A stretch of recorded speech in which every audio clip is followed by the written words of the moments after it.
Hi guys. Um, as I promised in my earlier video on when I discussed about domestic staff, I said I was going to give a follow-up content on how to better manage your domestic staff. Okay, so that's why we are here today. Let's go straight into the business of the day. As we all know, domestic staff help ease the stress, especially for the woman in the house, thereby helping you to have more time for your family and, of course, for yourself and be more productive, as it were, in your job. Okay, so again, but because we have discovered a lot of issues in recent times where domestic staff now collude with criminals or even attack their employers directly, it has become necessary to advise people on the better ways to get their domestic staff and, of course, strategies to use to manage your domestic staff, because investigation has revealed that most of these things, there is no smoke without fire. All right, so these things spring from some things, and I believe that if you can listen, learn, and adopt most of these things that I'm going to talk about, you are a good way safe in with your domestic staff. So because the fact that they are committing heinous crime does not mean that we still don't need their help. So, but if we get them from the right source and manage them the right way, I believe that most of these issues will calm down. So, point number one on a better ways to manage your domestic staff is still the same point I mentioned in the former my video, which is prioritize conducting a background check. Yes, prioritize having a background check on your staff before they resume their duties in your house. Okay, prioritize conducting a background check on whoever you are hiring before they resume their duties in your house. In fact, if possible, insist on speaking with their former employer. Yes, so you can gain an insight on their work history, how they work. Okay, so it's good to know. It's good to know. Number two, arrange for a comprehensive medical check. Yes, let there be blood screening for your staff. Please use a reputable hospital. Don't save costs by using a cheap hospital, because that might compromise the reliability of the test and the purpose of everything will be defeated. It's good for you to know. You hear story of people that they probably have HIV or something, and they just pick their blood and they put it in something for children to eat, to drink, and all that.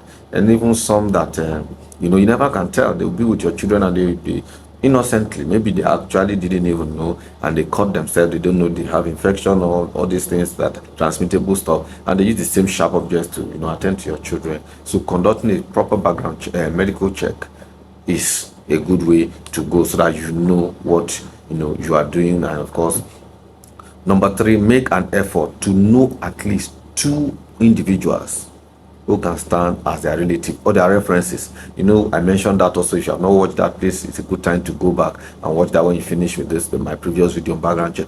You need to know their references, know their address, know their house, have their contact number, know where they work, so you can relate with them. And of course, when you start noticing issues, you know who to talk to. Okay, so it is good for you to familiarize yourself with at least two individuals who can serve as their relatives or guarantors. Point number four, familiarize yourself with their place of residence. Know where they are staying before they start coming to stay with you. Whether it's their family house or their own base where they stay. Okay, family house is good. At least you get to know their parents and other relatives. But that will help you also to ask questions in the environment. And that is also done during your background check. You can get those facts. Okay, point number five, possibly this might sound like an old-fashioned, but if you can, take responsibility of providing their toiletries. Yeah, I don't want to overemphasize this. Doing so can show you some things, some surprising information. Okay, so point number six, be cautious about hiring a house boy if you have a daughter. And similarly, be mindful of the interaction between a house girl and your son as he grows older, especially as it has to do with giving them their bath and all that, and dressing them up. You need to be cautious. If you have a daughter, bringing in a boy as a house boy, you need to be cautious, be advised. And if you have a boy that is growing up, bringing in a girl, you need to are we saying you should not? You can, but you need to be know the level of interactions Because if you have a girl child and you are bringing in a house boy, a house help that is a boy, and the boy has to wash her private part, touch her, and all that, you don't know. So you need to be cautious. Okay, it's just an advice. So you take it up from there. Okay. Number 7, unless necessary, please restrict their entry into your matrimonial bed, into your matrimonial room. Yes, in fact, your bedroom especially. You need, as much as possible, restrict them. Let their job be based on need. Their access to a place, even in corporate organization, we grant access based on your job, based on what you want to do, based on your job description. Okay, so please, as much as possible, restrict house helps from coming into your matrimonial bedroom. Okay, I don't want to deal with sex peculiarities, but as much as possible, try and avoid that. Point number 8, encourage proper dressing. Yes, let them dress well, keeping in mind that their own is to focus on their job while they are in your house, which is either to take care of the house chores or the children. Okay, so let them dress decently. Okay. Number 9, conduct medical tests after at least 6 months that they have resumed their work in your house. It's very important, because that will tell you, because sometimes you might, even for HIV AIDS, I think when we're trained those days, it takes some time, a period before these things manifest. Okay, so let it not be that they just contracted whatever it is as at when you were bringing them in. And of course, so given that 3 to 6 months space before you conduct a follow-up test, we give you a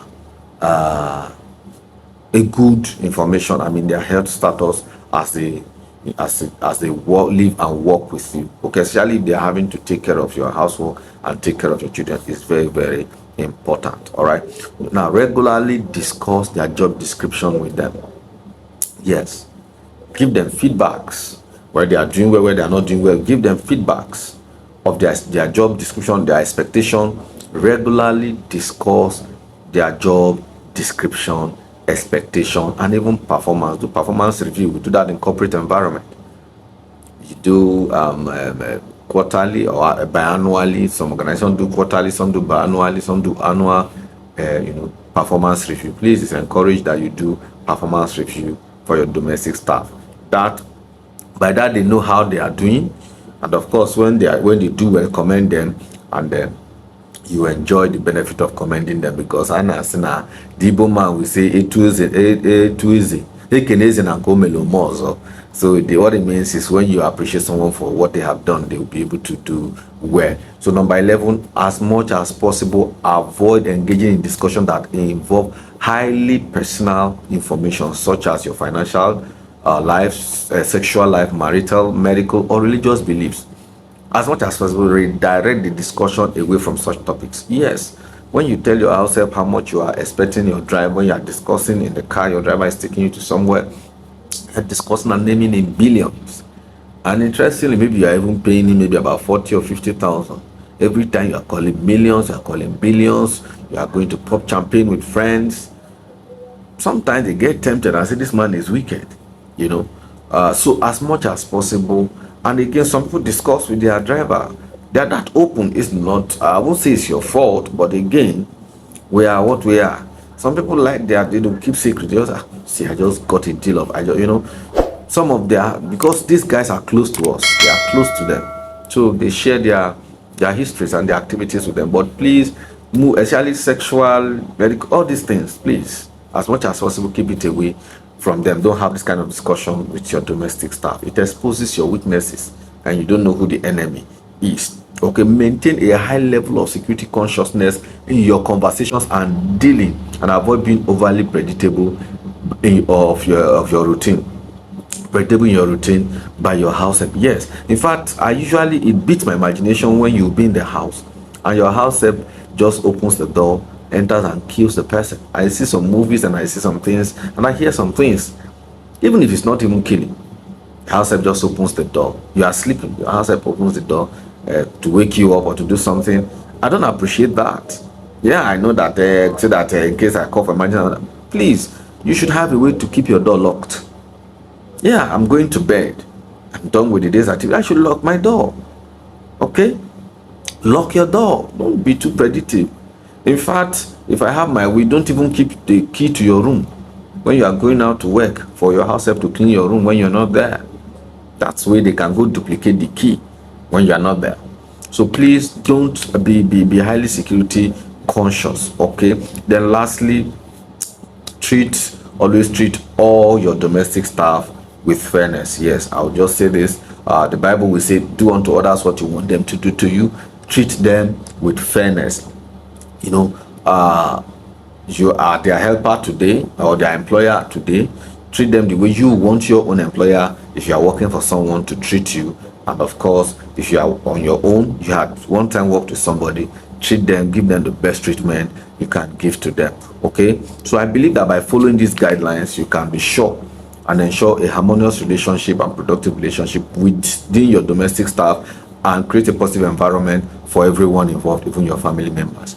Please remember to it's better to be safe than to be sorry. If you have any experiences or any questions or anything you want me, you expected me to talk about that I didn't talk about, please drop it in the comment section. Remember to subscribe, like, and share with your family members so that they can learn from it, and also turn on the notification bells whenever I put the content. You're able to get the video. Until we see again, stay safe. It's better to be safe than to be sorry.